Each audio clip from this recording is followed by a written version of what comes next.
But you Thank you have very much, Miguel, no, Yeah. for that So- very generous introduction.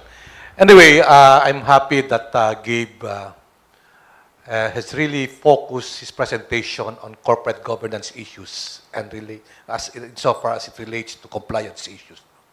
Because I myself, like Gabe, was a former regulator, having been the president of the Philippine Stock Exchange, and I'm very much aware of the current issues on corporate governance insofar as they relate to director liability or the liability of companies.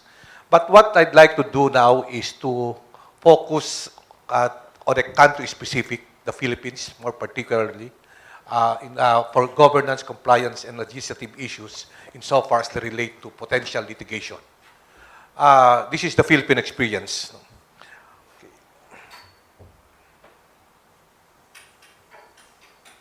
Okay, I have three big slides: governance issues, compliance issues, and legislative issues.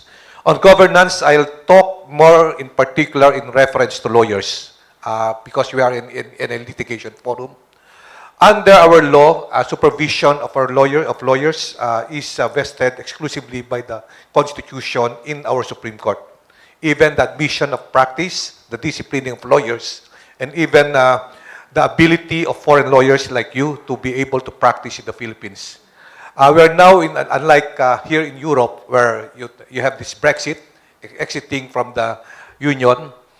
We in Asia are talking about the ASEAN integration. We want to integrate like what you did here several years ago.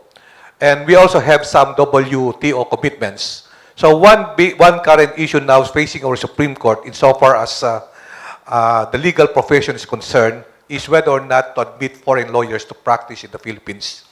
There is now a proposal currently being studied by the Philippine Supreme Court. Unfortunately, there are a lot of issues, basically because domestic lawyers are opposed to it. No? But we have been telling the group that it's a commitment under the WTO, and it's needed for us to prepare ourselves for the ASEAN integration.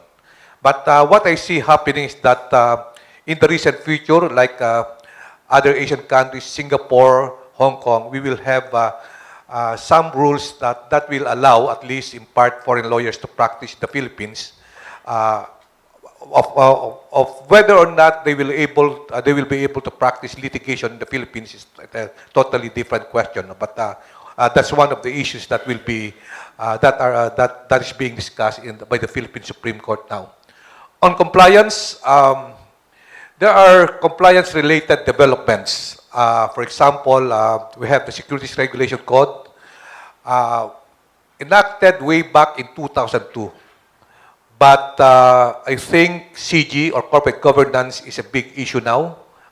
We are being ranked alongside the other countries in the world, including the ASEAN region. And I myself am very much involved here. And I think what we want to do in the Philippines is not only to have corporate governance as a regulatory requirement, but we want to have a CG culture in the Philippines, no? Because we feel that if you comply with corporate governance requirements only for the sake of complying, that's no good insofar as insulating the directors, the company from liability. No? Because you may have a paper compliance, but not a real compliance. I think that's a point that was indicated by Gabe. No? We now have a system for independent directors. We even have oversight committees at the board level, for example, the audit committee, the corporate governance committee, even the remuneration committee, to make sure that compensation of directors and key officers of the company are taken care of very well. Another legal compliance-related legal development is, I think, the enactment of the Cybercrime Act and the Data Privacy Act, which is a rich source of which may be a rich source for litigation, considering what's happening around the world. No? And there are a lot of compliance requirements. For example, under the Data Privacy Act, a company has to register its data systems, and under the Act, also the new law, you have to have a compliance officer at a very senior level. That's how we want to address data privacy, because it's a worldwide, it's a global phenomenon that we have to really address. Cybercrime is also another thing. In fact, I don't know if you've read, we have had issue where a very big bank was exposed to several days of hearing in the Senate because of some anti-money laundering issues and it was felt by Congress that there was some gaps in the way the bank handled its anti-money laundering issues. And the bank was penalized by the regulator, by the Central Bank of the Philippines, to the tune of 1 billion pesos.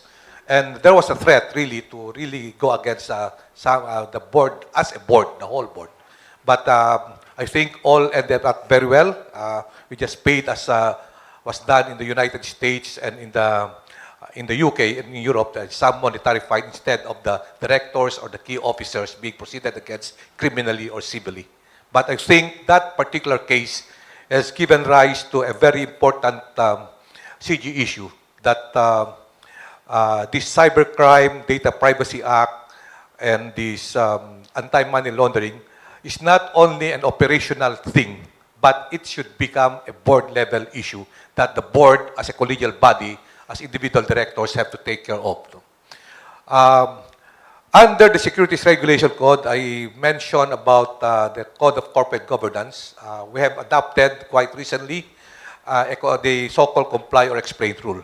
Rather than suggesting or the rule before this most recent enactment is we penalize companies if they don't comply with corporate governance requirement. But I think experience has shown that it has not really worked the way it was envisioned to work. So what the Securities and Exchange Commission did, the primary regulator did, was to adopt the European model of comply or explain. Let the market decide whether or not the compliance of our publicly listed companies is pro-shareholder or not. And if the shareholders, the investing public, feels that the company is not doing enough, then they would just have to penalize the company through the market process. On legislative issues, we have new laws like the Philippine Competition Law, adopting, as we did, the European model. We also have the Financial Rehabilitation and Insolvency Act, Solvency. We adopted the UNCITRAL model law. And even I think my colleague here is very much aware of the Alternative Dispute Resolution Act, where we adopted or incorporated not only the New York Convention, but also the UNCITRAL model law. No? So I think the point is that the Philippines, not many of you know about our country, but we have been, in the recent past, adopting international best practices in the hope that we become more business-friendly, and because we believe that the country is in much need of foreign direct investments. And the one strategy of doing that is to upgrade our laws to the international best practices. Thank you.